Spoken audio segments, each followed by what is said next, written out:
This is the monastery of Desani, in the peaceful countryside of southern Yugoslavia.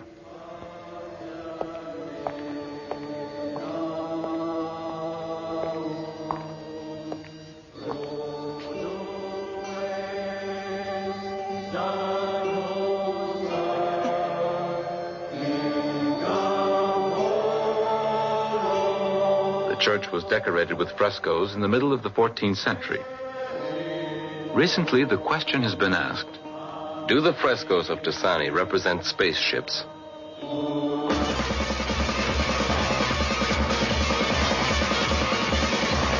Yes, they do look a bit like spaceships. In the first ship, we see a man seated, his hand on a stick shift. He is definitely observing the second spaceship. Please note the aerodynamic form. Jets are clearly seen.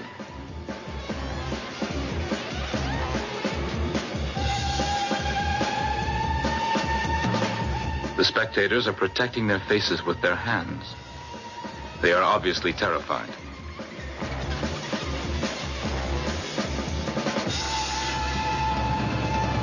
There is no explanation for the origin or purpose of these fantastic pictures.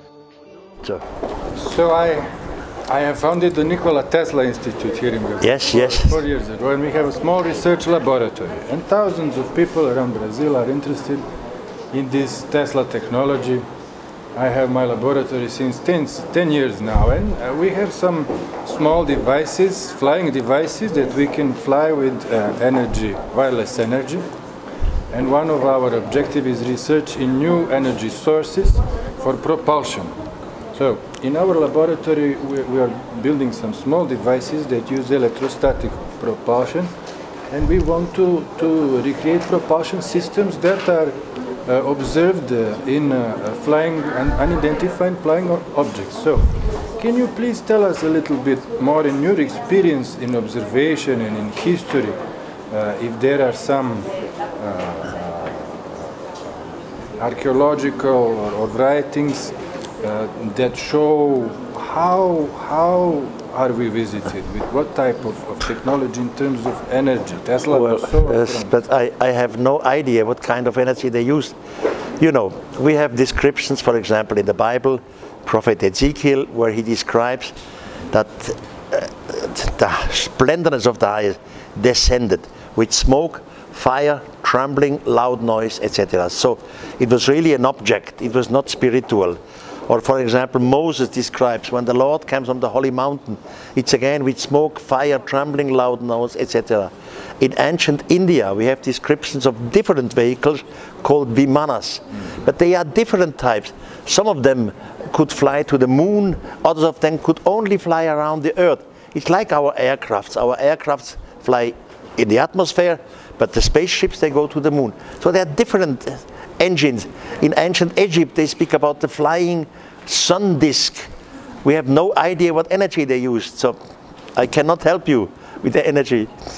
We have some small flying discs that glow a purple light because of ionization of air and some other contraption. So our also idea is preparing the human body for long-term space flight. In this sense, we are developing electromagnetic clothes. And I was wondering if there are some archaeological findings about the visitants from other planets and their maybe golden ropes or something that they use to protect energetically their body. We have cave paintings, and cave paintings we have worldwide.